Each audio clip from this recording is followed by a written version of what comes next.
Section 3 of Tales of the Fish Patrol by Jack London. This recording is in the public domain. Recording by Don W. Jenkins. Section 3. A Raid on the Oyster Pirates.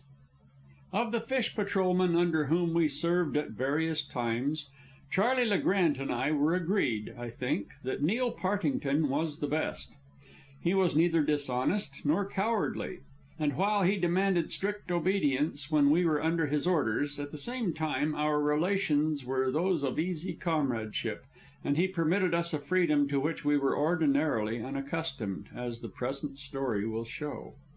Neil's family lived in Oakland, which is on the Lower Bay, not more than 6 miles across the water from San Francisco.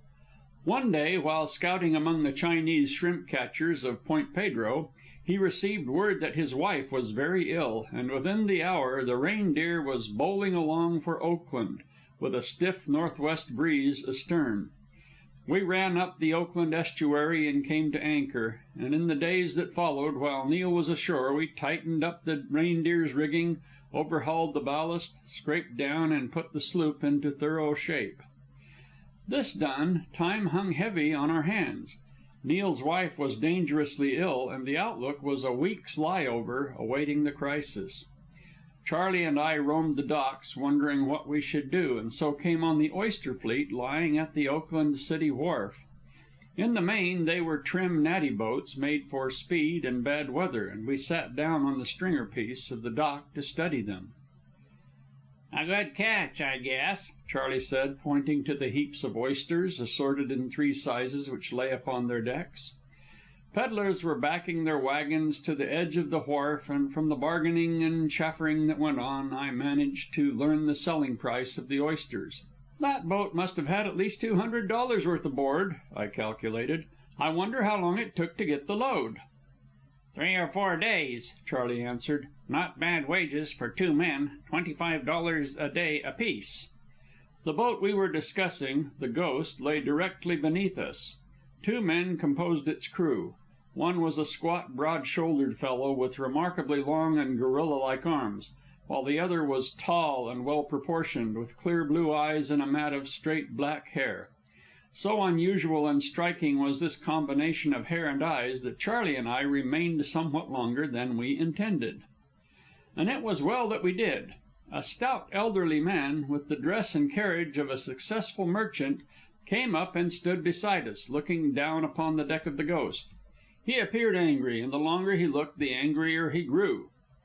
"Those are my oysters," he said at last. "I know they are my oysters. You raided my beds last night and robbed me of them."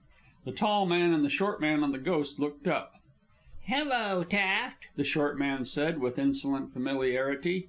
Among the Bayfarers he had gained the nickname of the Centipede on account of his long arms. "Hello, Taft," he repeated, with the same touch of insolence. "What are you growling about now?" "Those are my oysters, that's what I said. You've stolen them from my beds." "You're mighty wise, ain't ye?" was the Centipede's sneering reply. "Suppose you can tell your oysters wherever you see 'em?" "Now, in my experience," broke in the tall man, "oysters is oysters wherever you find 'em, and they're pretty much alike all the bay over, and the world over, too, for that matter. We're not wantin' to quarrel with you, Mr. Taft, but we just wish you wouldn't insinuate that them oysters is yours, and that we're thieves and robbers till you can prove the goods." "I know they're mine. I'd stake my life on it," Mr. Taft snorted. "Prove it," challenged the tall man, who we afterward learned was known as the Porpoise because of his wonderful swimming abilities. Mr. Taft shrugged his shoulders helplessly. Of course he could not prove the oysters were his, no matter how certain he might be. "I'd give $1,000 to have you men behind bars," he cried. "I'd give $50 a head for your arrest and conviction, all of you." A roar of laughter went up from the different boats, for the rest of the pirates had been listening to the discussion. "There's more money in oysters," the Porpoise remarked dryly. Mr. Taft turned impatiently on his heel and walked away. From out of the corner of his eye, Charlie noted the way he went. Several minutes later, when he had disappeared around a corner, Charlie rose lazily to his feet. I followed him, and we sauntered off in the opposite direction to that taken by Mr. Taft. "Come on, lively!" Charley whispered, when we passed from the view of the oyster fleet. Our course was changed at once, and we dodged around corners and raced up and down side streets till Mr. Taft's generous form loomed up ahead of us.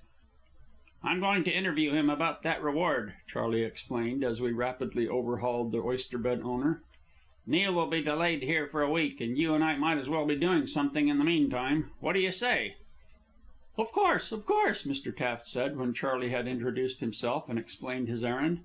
"Those thieves are robbing me of thousands of dollars every year, and I shall be glad to break them up at any price. Yes, sir, at any price. As I said, I'd give $50 a head, and call it cheap at that.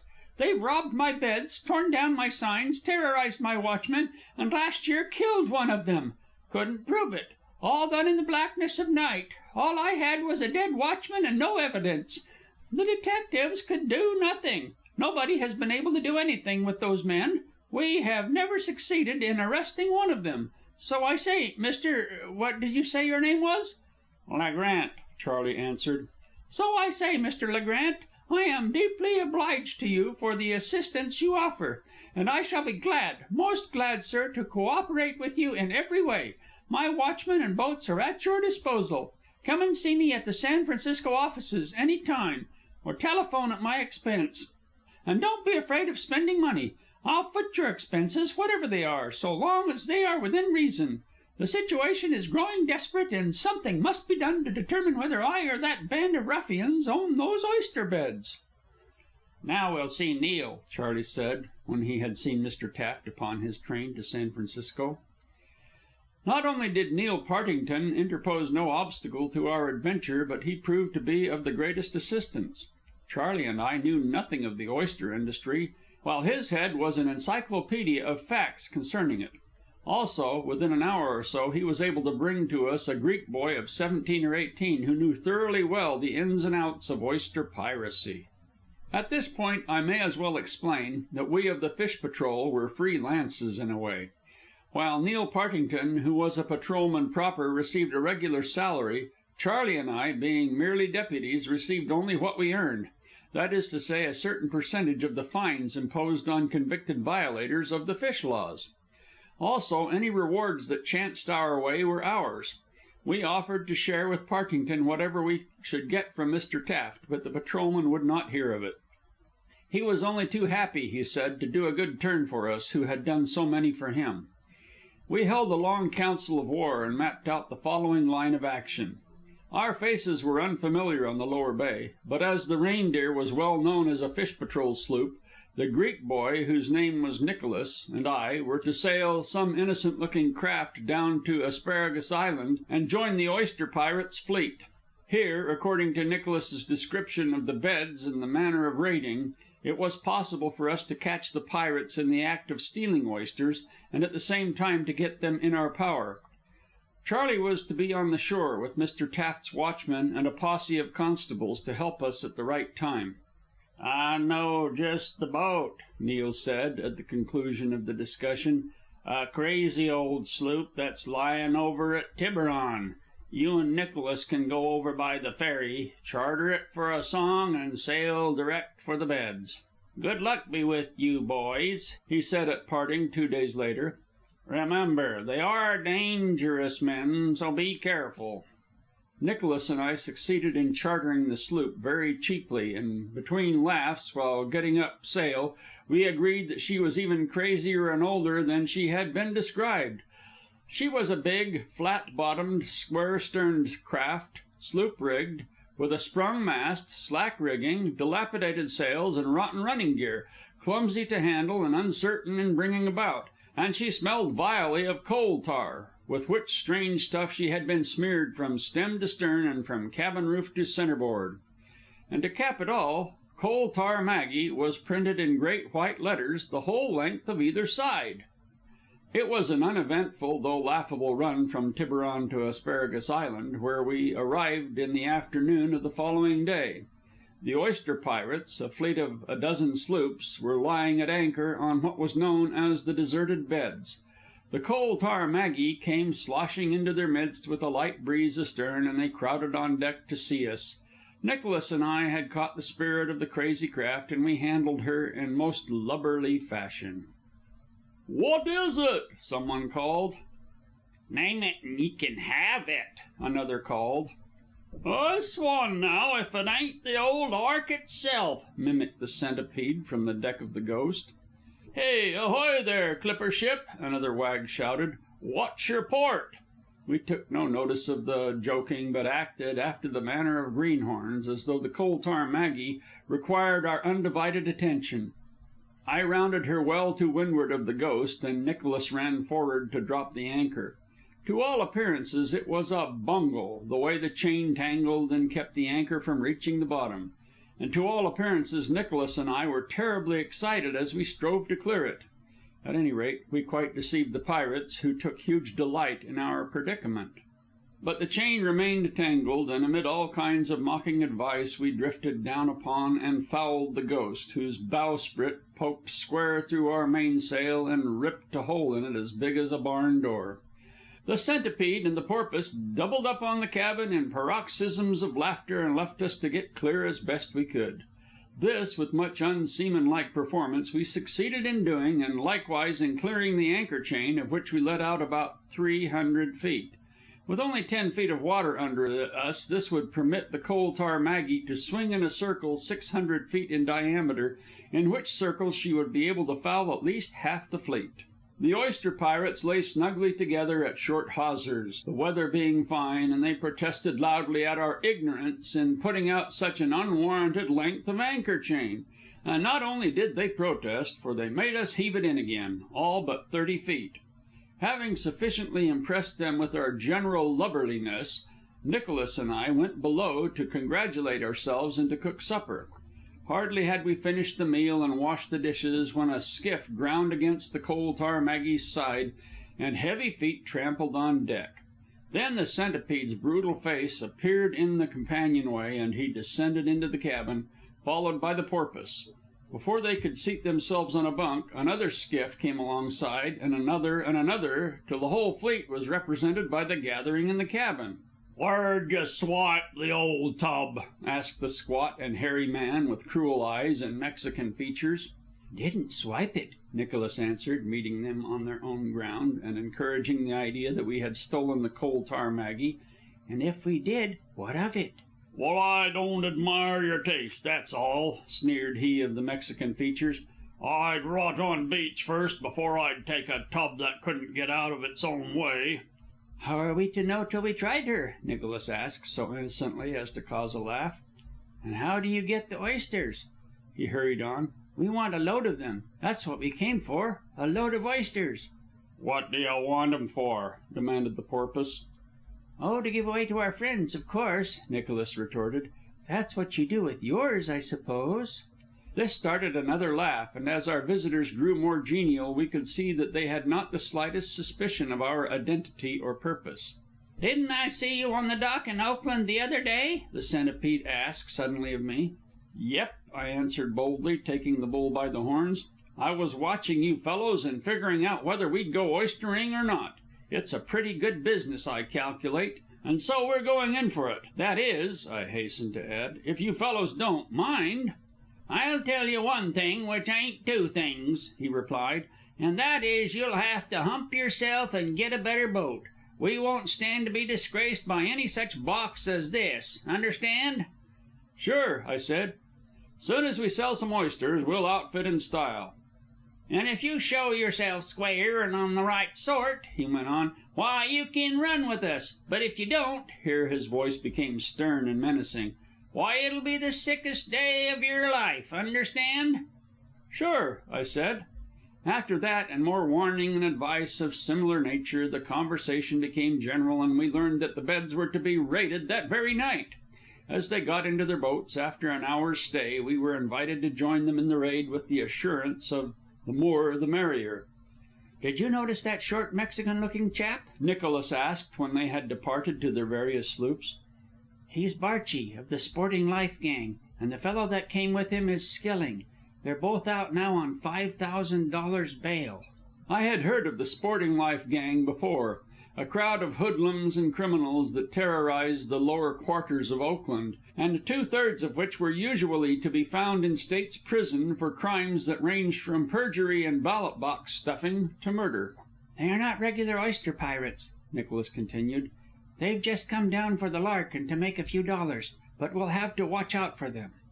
We sat in the cockpit and discussed the details of our plan till 11 o'clock had passed, when we heard the rattle of an oar in a boat from the direction of the Ghost. We hauled up our own skiff, tossed in a few sacks, and rowed over. There we found all the skiffs assembling, it being the intention to raid the beds in a body. To my surprise, I found barely a foot of water where we had dropped anchor in 10 feet. It was the big June run out of the full moon, and as the ebb had yet an hour and a half to run, I knew that our anchorage would be dry ground before slack water. Mr. Taft's beds were 3 miles away, and for a long time we rowed silently in the wake of the other boats, once in a while grounding and our oar blades constantly striking bottom. At last we came upon soft mud covered with not more than 2 inches of water, not enough to float the boats. But the pirates at once were over the side, and by pushing and pulling on the flat-bottomed skiffs, we moved steadily along. The full moon was partly obscured by high-flying clouds, but the pirates went their way with the familiarity born of long practice. After half a mile of the mud, we came upon a deep channel, up which we rowed, with dead oyster shoals looming high and dry on either side. At last we reached the picking grounds. 2 men, on one of the shoals, hailed us and warned us off, but the Centipede, the Porpoise, Barchi, and Skilling took the lead, and followed by the rest of us, at least 30 men in half as many boats, rowed right up to the watchmen. "You'd better slide out of this here," Barchi said threateningly, "or we'll fill you so full of holes you wouldn't float in molasses." The watchmen wisely retreated before so overwhelming a force, and rowed their boat along the channel toward where the shore should be. Besides, it was the plan for them to retreat. We hauled the noses of the boats up on the shore side of a big shoal, and all hands, with sacks, spread out and began picking. Every now and again the clouds thinned before the face of the moon, and we could see the big oysters quite distinctly. In almost no time the sacks were filled and carried back to the boats, where fresh ones were obtained. Nicholas and I returned often and anxiously to the boats with our little loads, but always found some one of the pirates coming or going. "Never mind," he said. "No hurry. As they pick farther and farther away, it will take too long to carry to the boats. Then they'll stand the full sacks on end and pick them up when the tide comes in, and the skiffs will float to them." Fully half an hour went by, and the tide had begun to flood, when this came to pass. Leaving the pirates at their work, we stole back to the boats. One by one, and noiselessly, we shoved them off and made them fast in an awkward flotilla. Just as we were shoving off the last skiff, our own, one of the men came upon us. It was Barchi. His quick eye took in the situation at a glance, and he sprang for us. But we went clear with a mighty shove, and he was left floundering in the water over his head. As soon as he got back to the shoal, he raised his voice and gave the alarm. We rowed with all our strength, but it was slow going with so many boats in tow. A pistol cracked from the shoal, a second and a third, then a regular fusillade began. The bullets spat and spat all about us, but thick clouds had covered the moon, and in the dim darkness it was no more than random firing. It was only by chance that we could be hit. "Wish we had a little steam launch," I panted. "I'd just as soon the moon stayed hidden," Nicholas panted back. It was slow work, but every stroke carried us farther away from the shoal and nearer the shore, till at last the shooting died down, and when the moon did come out, we were too far away to be in danger. Not long afterward we answered a shoreward hail, and 2 Whitehall boats, each pulled by 3 pairs of oars, darted up to us. Charlie's welcome face bent over to us, and he gripped us by the hands while he cried, "Oh, you joys, both of you!" When the flotilla had been landed, Nicholas and I and a watchman rowed out in one of the Whitehalls, with Charlie in the stern sheets. 2 other Whitehalls followed us, and as the moon now shone brightly, we easily made out the oyster pirates in their lonely shoal. As we drew closer, they fired a rattling volley from their revolvers, and we promptly retreated beyond range. "Lot of time," Charlie said. "The flood is setting in fast, and by the time it's up to their necks, there won't be any fight left in them." So we lay on our oars and waited for the tide to do its work. This was the predicament of the pirates. Because of the big run out, the tide was now rushing back like a mill race, and it was impossible for the strongest swimmer in the world to make against it the 3 miles to the sloops. Between the pirates and the shore were we, precluding escape in that direction. On the other hand, the water was rising rapidly over the shoals, and it was only a question of a few hours when it would be over their heads. It was beautifully calm, and in the brilliant white moonlight we watched them through our night glasses and told Charley of the voyage of the Coal Tar Maggie. 1 o'clock came, and 2 o'clock, and the pirates were clustering on the highest shoal, waist deep in water. "Now this illustrates the value of imagination," Charley was saying. "Taft has been trying for years to get them, but he went at it with bull strength, and failed. Now we used our heads." Just then I heard a scarcely audible gurgle of water, and holding up my hand for silence, I turned and pointed to a ripple slowly widening out in a growing circle. It was not more than 50 feet from us. We kept perfectly quiet and waited. After a minute the water broke 6 feet away, and a black head and white shoulder showed in the moonlight. With a snort of surprise and of suddenly expelled breath, the head and shoulder went down. We pulled the head several strokes and drifted with the current.